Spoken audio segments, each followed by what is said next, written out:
Hi, this is JP, founder of Lean Wisdom. I'm also an Agile and Safe consultant. This video, we're going to look at Safe fails. Does Safe fail or not? And if the Safe fails, why? Let's look at the first question. Does Safe fail as a framework? I have seen implementations of Safe that actually had huge success as well as disastrous failures. Right? So why does it fail? Right? How come the same framework implemented in two places, two different programs, one succeeded huge and the other one fails, right? Because it's failing. So now look, let's go one step ahead and see a portion of a Safe, one small team of a Safe, which is an Agile team. Do Agile teams fail? Yes, Agile teams also fail. There are a lot of studies done, there are a lot of surveys conducted across the globe, and they figure out that there are a good number of Agile teams, good percentage of Agile teams actually fail to deliver customer value, deliver to customer value on time or with high quality, or multiple reasons that Agile teams also fail. And why do they fail? Right. So let's look at the failure reasons for the Safe now. And one of the reasons for Safe is Agile failures. I have a bunch of teams. I have 10 teams working together, building one big product in a Safe framework. But Agile is not put in place right. Agile practices, the process framework are not put in place well.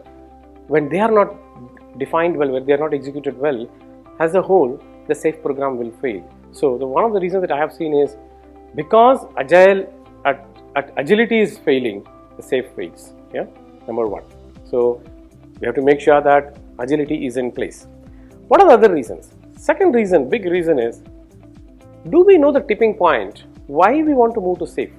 I have seen programs moving to Safe without having a clarity on business outcomes. Like, why do you want to move to Safe? What do you want to achieve out of this? Do we know that, the problem that we have today? Do we know the Safe will fix it? Right? Or is it just we are moving because somebody in the hierarchy is asking us to say, hey, you guys have to move to Safe, and we just move it, right? Understand your tipping point. What is the business reason? One or two big business reasons, be it predictability, be it quality, be it release time to market, right? Be it understanding customers and releasing to a right product to customer. Any of this, do we understand that problem that we want to fix it? If you don't understand the problem, we are actually just implementing a process framework without a goal. Yeah. So that's the second thing. The next biggest thing that I have seen in my experience, why Safe fails, is the commitment from the leadership. Let's compare Agile and Safe, right? Agile team, a 5-member team moving to Agile, right? And then, getting into Agile, way of building a product. And how much of commitment we need from the top leaders?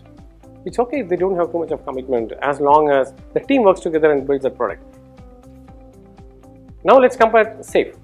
A minimum size of a Safe program is 50 people, right? On an average, my experience has been like 50 to around 70-80 people is one program size, right?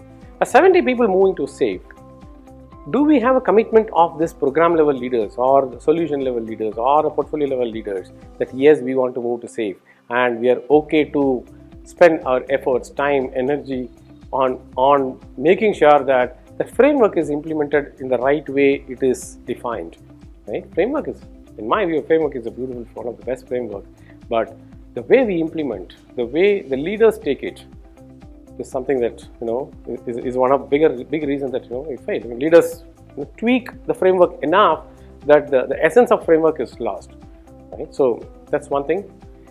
We need to make sure that before getting into the implementation, leaders understand. They understand what is Safe framework. They go through the workshop. They understand and they really get the benefits of Safe and make sure that that message is communicated down to the entire program and the teams. Yeah.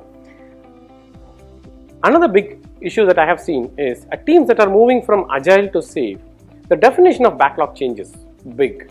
Right? A definition of backlog in Agile teams are like, okay, we have a 1 sprint backlog, which is very clear, and maybe 2 more sprints of backlog, which is kind of refined, which we will build it in the next 2 sprints. And we have a very high level roadmap and vision is available. It's good enough. Is that good? It's good for Agile teams. But is it good for Safe? No. Why? Because we are not building a small application, we are building a large enterprise system. SAFe is needed only when we have a large enterprise system that we build it, right? So what does it mean in terms of backlog? Do we have a backlog, a roadmap for at least 2 to 3 PIs, 2 to 3 quarters, right? So when I say 2 to 3 quarters, 3 quarters from now, do we know what we will be building? At least at a high level. You don't have to have all the details, but we need to know at least at the high level roadmap. This is exactly what probably we will build it. Yeah, backlog readiness. And do we have a absolute clarity in terms of backlog for the next one, this PI, current PI, which we are going to plan, right? So the backlog clarity has to be at least for a PI, not just for one sprint, right? Teams that are moving from agile to SAFe, the product management group, the product owners, the product managers should thoroughly understand how ahead I should be, or we as a community should be, to make sure that SAFe is implemented well. The reason why I'm talking about backlog is a source of truth. When we don't know what to build, what kind of a product we need to build, whatever great skills we have, whatever great architects, whatever great development team that we have, we are not going to build a good product because we don't know what to build. Yeah? So that's another big reason. And because of backlog, because of unavailability of a backlog, because of unavailability of the roadmap, the architectural roadmap also gets missed. That's another failure, and that's a byproduct, because we don't have a backlog, we don't have architecture, and so we keep changing the architecture. So we end up messing up the whole enterprise product. Yeah. So the next one is the execution part of SAFe, right? Execution part of the whole program increment, right? How do we plan and how do we execute this PI, right? PI is of 2 to 3 months of cadence, and how do we implement the whole PI, right? Do we have a absolute clarity on the PI planning? How do we want to do planning? Do we have leaders in the planning in the meeting? Do we have a commitment from the team? Do we have risks identified? Do we have a program board? Are we synchronizing during a PI planning? All these matters a lot.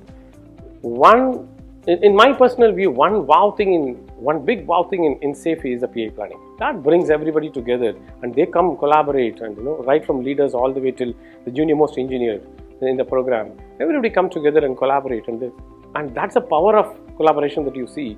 And if that is not defined well, or that's not executed well, the whole execution will go for a toss, right? So how do you do an effective planning? How ready are we for the planning? Are we ready for the planning in terms of backlog, in terms of architecture, in terms of the business cases, in terms of the team structure, and so on, right? All of these have to be clearly defined. Now that we got into the PI execution, how are we collaborating as Scrum Masters? Are we meeting at least once a sprint or once a week, talking about dependencies, talking about the risk? Are we resolving those issues, right? As product owners, are we talking about backlog refinement for the next 2 sprints? Are we thinking about refining a backlog for the next PI? I'm a product owner. As a product owner for a team inside a SAFe program, I should not only worry about the current PI's backlog, I should also start thinking about, are we getting ready for the next PI, right? As an architect, am I ahead, at least 2 PIs ahead in terms of architectural guidelines? Am I giving a correct guidelines for my teams, right? Am I allowing them to do design decisions but take centralized architectural key decisions, right? So you will see that a lot of alignment, such alignment, that collaboration that is required between the in multiple roles. And the next one is, one of the other reasons that I have seen failures are because of the siloed teams. Each team picks one backlog, one feature, and they work in silos, right? We have 10 features that need to be built in this PI. The 10 teams pick 10 different features. This is exactly like how a Scrum team's engineers pick one story at one per person. Each team picks one feature per team, and that's a failure. We are supposed to be one program. It's one team culture we need to build inside a program, and not 10 different teams. So our goal is sustainably shortest lead time is a goal. What does it mean? As a program, we pick one feature. How fast can we deliver this feature to our customer? If one team works on it and if they take one PI to deliver, can 3 teams work together and deliver it in 2 sprints? Is that possible? Right? Are we thinking about this?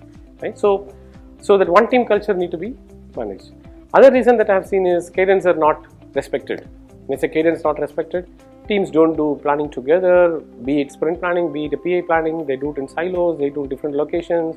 The collaboration during the planning is not so good. Right? These are all the reasons these are all the few reasons during a planning and execution that we fail. One other big reason that I have seen in failure is the measurements. Right? What gets measured gets done. Right? Whatever we measure is what the whole program or the teams will focus. So do we have a right measurement in place? And the measurement should be connected with the tipping point. The problem, business problem that we have, why we are moving to SAFe, it should be connected with that. And do we identify right measures at a team level, at a program level? Most of the times, because we have moved from Agile to SAFe, our measurements stay at an individual team's level measurement. And that's not the right thing. Are we measuring as a program? Or do we have only Agile measures, or do we also move to lean measures? Do we have measures in terms of backlog quality? Do we have measures in terms of backlog readiness? Do we have measures in terms of cycle time reduction or a lead time reduction, or do we look at value stream map and so on? Define a measure that will help us improve in the tipping point that we identify, right? Not just stay with only Agile measures. So these are all the few key anti-patterns that I have seen in SAFe that really fails a SAFe implementation. So is SAFe a good framework? Definitely yes, it's a great framework. I have seen huge success in SAFe framework implementation. I have also seen failures. It's not because of the framework, it's because of the way we implement the framework, right? So if you take care of some of these elements, your failures are going to be much lesser. The chance of you succeeding is going to be much higher. Yeah. Thank you for watching this video.